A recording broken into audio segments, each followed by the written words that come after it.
Welcome to the Keeping It Israel podcast with Jeff Feuders, where Jeff and his guests talk everything Israel as it relates to Christian faith and the church. If you are a Christian and you stand with Israel, you will be encouraged and challenged by this podcast. And if you're not so sure about the whole Israel thing, you need to learn how your faith connects with Israel and why standing with Israel matters. Now here's Jeff with today's guest. Well, welcome to the podcast today. And today my guest is Chad Holland, my good friend from Jerusalem, Israel. Chad, welcome to the podcast. Thank you, Jeff. Glad to be back, man. Well, it's good always to have you, to chat with you, to get up to date on what's happening. And you're the CEO and lead pastor, King of Kings Community, King of Kings Family of Ministries. I actually just had Jaylene and Daniel on the podcast a couple days ago. We recorded it. It'll be out in the next little while, and got an update about what's happening in Herzliya. I know you have lots of ministries that you are overseeing, and actually, as a part of that, right now you're traveling. Tell us a little bit about what you're doing at the moment. Yeah, we saw a small little window dealing with the COVID issues where we've been on severe lockdown. This is our second full lockdown, but we saw a small window. We've been needing to get to all of the other campuses in parts of the world. Right now, I'm taking a few weeks in the North American area to touch our campuses here, as well as to spend some time with partners. So, we're blessed that the family is growing. But with a growing family, everybody needs a touch. Everybody needs some good connect points. So that's part of the reason I'm on this current trip. Very good. Very good. Now, you mentioned that you've just come out of a pretty tight lockdown all through kind of the fall holidays. And what's it like in Jerusalem right now, sort of on the other side of the lockdown? They announced that they were going to do a 7-phase unlocking process with assessment at the end of each phase. And I guess that could be 2 weeks to a month to assess each phase of that. We were under our second full lockdown. That means no one could leave their home more than 1 meter from their home. Parks were closed, schools were closed, restaurants were closed, basically stores were closed. In order to get to work, you needed to have a special letter of permission as an essential service. No gatherings at all, no events, no worship services, etc. So pretty much our whole world, like most of our friends listening, has been online. We've been able to continue our community groups, our discipleship classes, our training of our leaders, and our main worship services online. But that's what it looks like under a full lockdown. We are now in phase 1 of unlocking. And that means you can now meet with a group of 10 people, given all of the social distancing and the sanitizers and the temperature checks and all of those things. Mm-hmm. And they're trying to figure out a way to solve the school problem, because you can say people can go back to work, but until the children go back to school, a lot of the parents don't necessarily have that option. Israel is a heavy dual income country. Our listeners want to know that we are, because of our economic situation, most families have dual income, both parents working, and so school becomes a huge deal. That if you say I can go back to work, I can't until you do something about school. So that's the current tension we're feeling in phase 1. They have to solve that before we can go to phase 2. Yeah. And dual income is not really an option for you in Israel. I mean, the cost of living is so high and things are so expensive that it's just a necessity. And of course, I can see the challenge with childcare and everything. If you can't have something for your kids, you can't get to work. I can certainly see that being an issue. So as far as the congregation goes, King of Kings, you mentioned you've got lots happening online. You're streaming your services. I get to take them in every once in a while. It's a little different environment, speaking to an empty room, I know, but you guys you're doing really well with that.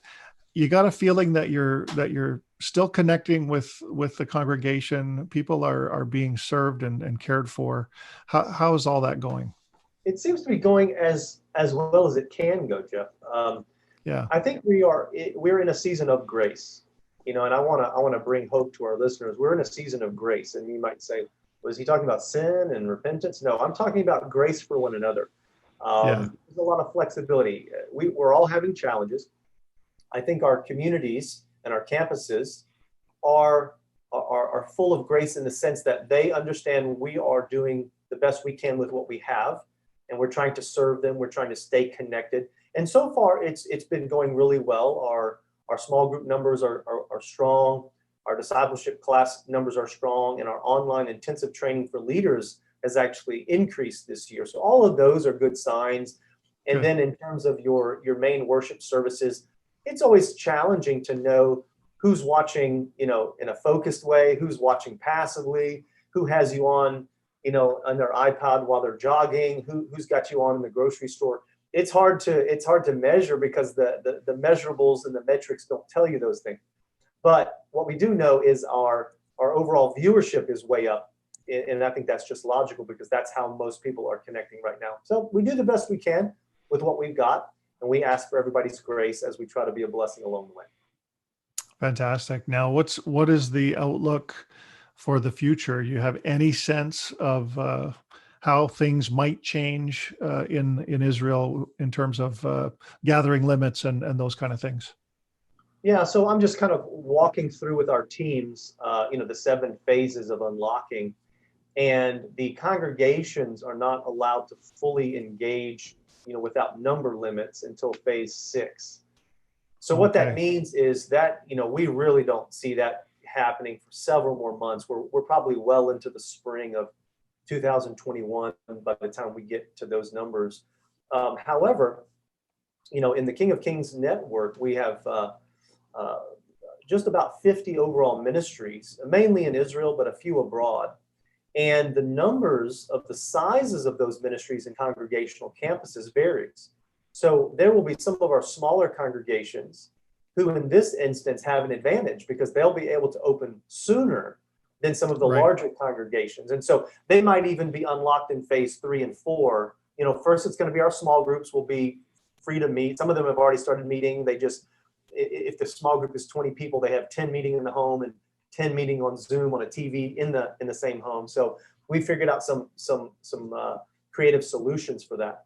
But the smaller campuses will open first, and that might hopefully be early in the year 2021. The larger congregations will have to follow thereafter. And it's not until the very end can some of our events happen, which are a little bit more public events, and we can start using our facilities for more than just guarded worship services and limited numbers. What you can do in the larger congregations that we've had experience with is we'll just break them into multiple services to bring the numbers down at each service and see how long we need to do that to get away, to make sure we're not violating anything. But right now, people have asked me a lot of questions about are you going to honor the regulations? Where are you at in your faith? And I've just been really clear with all of our global campuses.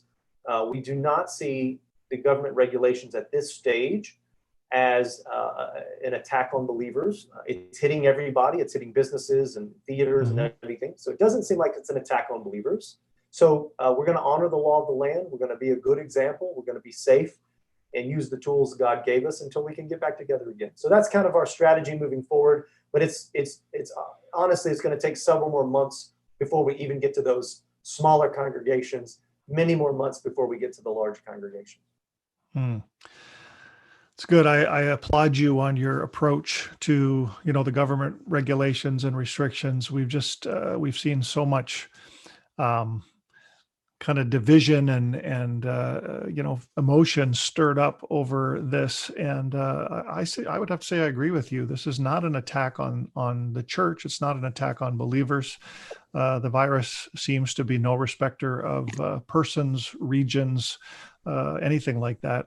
And I know, maybe some people listening might not agree, but I certainly that's where we would be at in terms of that as well. And so what's the biggest challenge right now? I mean, I know that there are a lot of challenges that you're probably facing. Share what some of the big ones are and how we can, support and pray with you through those.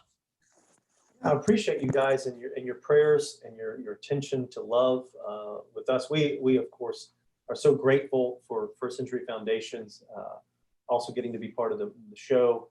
You guys have helped us tremendously. Even this year, you've even broken through in some areas. I know we had one campus without air conditioner. You guys helped us with that, and we had a keyboard that we needed help with in the Herzliya campus. You guys were able to help with that, and that's just a small summary of areas. But our needs, Israel is having a major economic problem. We were already very challenged economically. You mentioned the high taxes, the high rate of living, the dual income family component. Well, that was already in place before COVID, and the unemployment numbers went up to almost 30%. Now, I don't know if you guys know how that sits in context, but coming from a previous American background, I know that during the Great Depression in the early part of the 1900s, the unemployment never got above 16, 17%. So Israel's dealing with 27, 28, almost 30% unemployment. That's a challenge. It's a challenge not to just businesses and general economics, but it's a great challenge to the body of Messiah because many of our people have lost their jobs. Some of them are on unemployment, but tithes and offerings, they just disappear very rapidly, but that doesn't mean all of your bills disappear. So we certainly have the financial challenge. King of Kings is also blessed to have several facilities that we use for the broader body, and that we also get to use to bless the city of Jerusalem, Herzliya, Tel Aviv, Haifa, etc. And we just can't do that right now. So what it means on the business side is that there's no renters, there's no events, there's no customers. Right.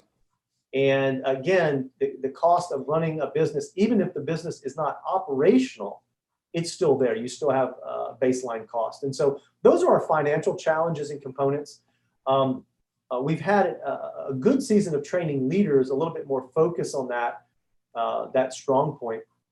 But the second challenge I would mention is we were in the middle of planting 5 different new campuses when Corona hit. And so those campuses not only have had to pause and only meet online, but in some cases, when you're dealing with an early team, it's not a huge team when you first get started.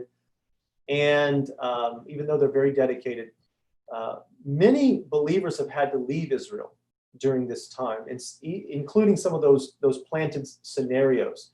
And so some of those new plants have been hit with some key leaders, secondary leaders, supporters, only because of economics, had to leave the country.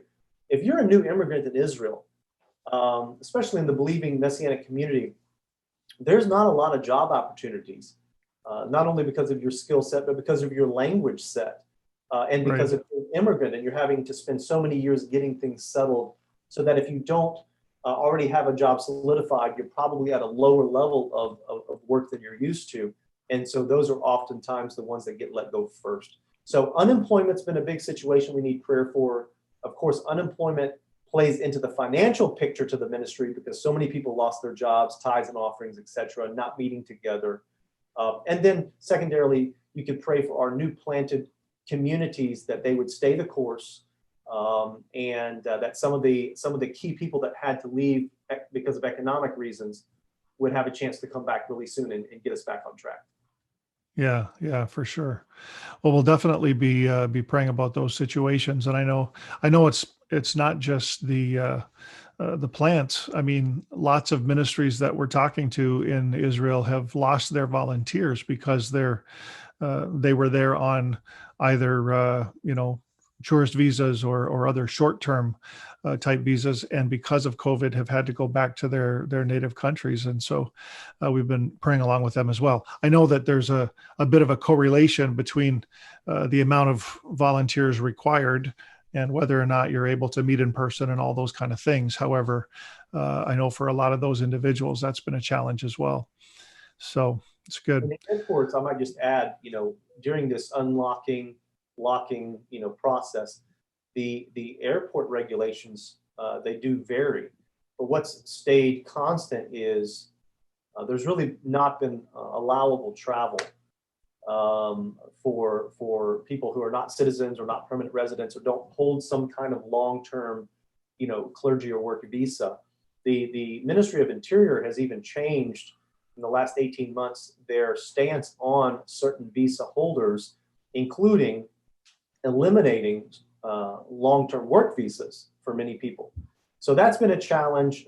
Yes, you can't get new volunteers. Non-citizens and non-permanent residents can't travel at the moment. There's no guests, there's no groups, there's no tours. And of course, Jeff, having worked with us in Israel for so long, that tourism is such a major component of the economics of Israel, that just in one decision, closing the airport, how many millions and billions of dollars that swung in the negative for Israel as a nation. Yeah, it's huge. It affects the nation, and it affects individuals. I mean, I got one of the saddest emails I've gotten recently was from a tour guide friend of mine in Haifa yesterday. And he wrote and said, I don't know what I'm going to do. I'm going to have to find another job.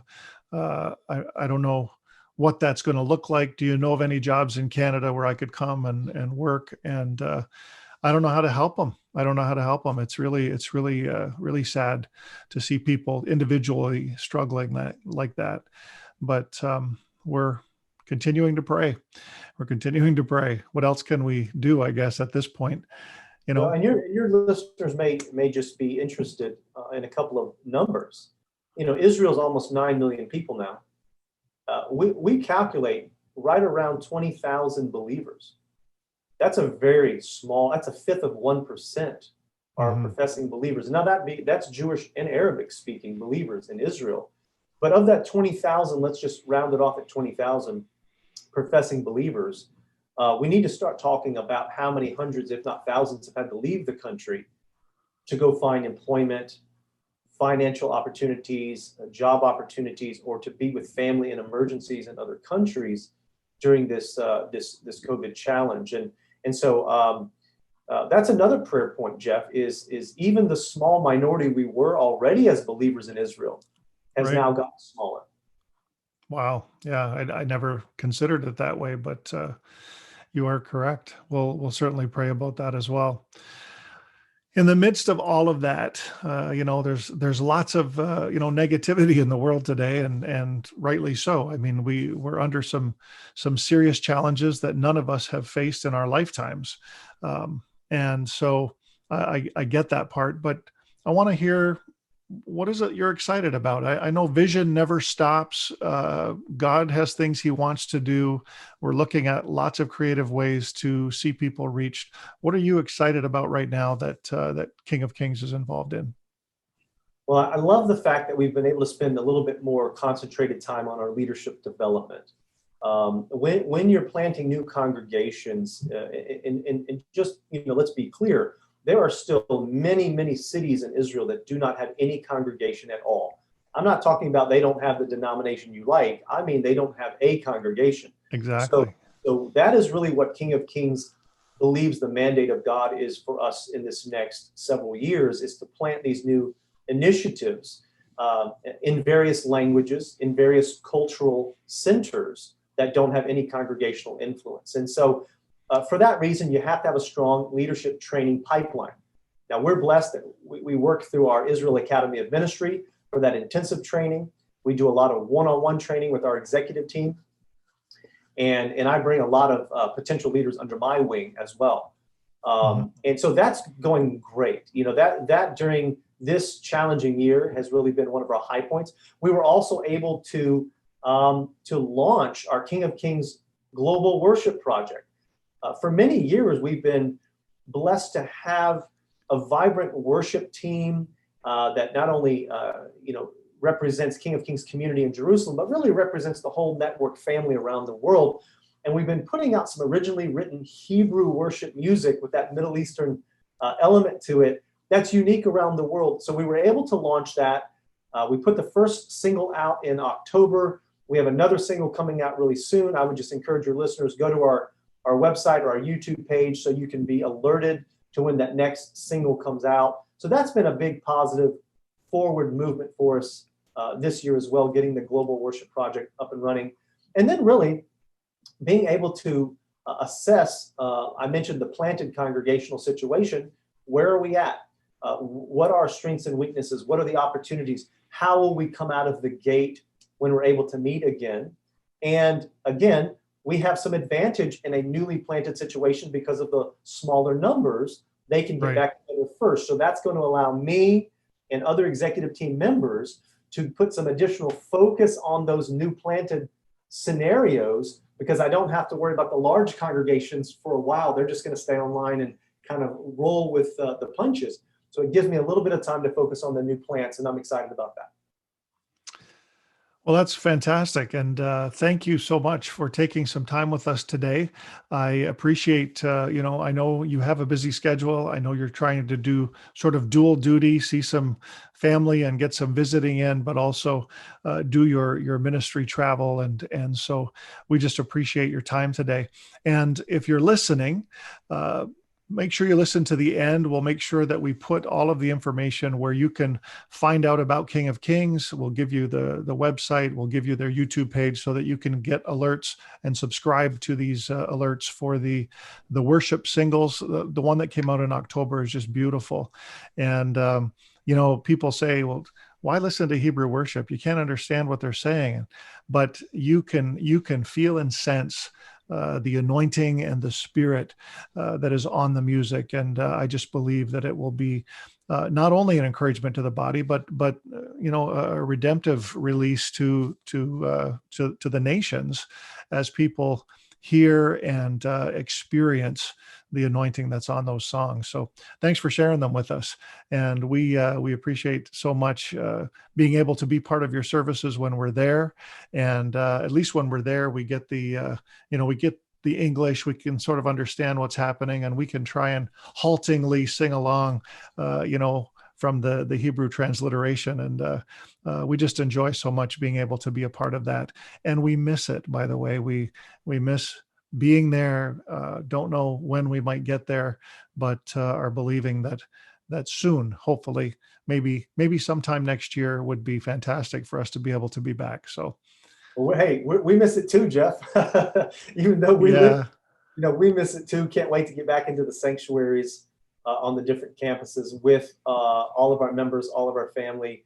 Online is great, but I'll leave you with this thought. We tell our people from the recordings and from the pulpit, online is great. We use the tool, but it will never replace being in the room with one another. And that's for sure. That is for sure. Even someone who is an introvert like me got to my limit of being alone very soon into this COVID deal. We need each other, and it's great to be able to fellowship together. And I'm certainly blessed and grateful that our family is close here. Our son and his wife and our two little grandkids are just a few minutes away. And after not being able to see them for about 7 weeks, we have been able to be together now since that time in early May. So we're grateful for that. And we need those kind of connections. I know you're going to enjoy some of that even now with your family. So God bless. Great to have had you with us on the podcast today. And I hope we talk again real soon. Thank you, Jeff. Thanks for having me. Well, thank you for joining us for the podcast today. And it's always amazing to have Chad on the show and to hear him bring an update of what's happening in Jerusalem right now and about what it is that they're excited about in the future. I think that's just been amazing. Don't forget to go and check out their website, kkcj.org, kkcj.org. And also you can find out about the brand new single, Hallelujah, and it is on the King of Kings Worship YouTube page. So if you go to YouTube and you search King of Kings Worship, you will find that entire single there. There's a making of video as well and some other information, but go check that out. Also, you can watch that page for information on a new single that's coming out very soon. Been great to have you with us on the podcast today. Don't forget, First Century Foundations is a ministry. We are a registered charity in both Canada and the United States. If you want to help ministries in Israel, like King of Kings and many other ministries, over 70 that we partner with there in the land of Israel, please go to our webpage, firstcenturyfoundations.com/donate, and you can make a secure online donation there to help ministries in Israel. Thanks again for being with us, and remember, as Christians, we stand with Israel.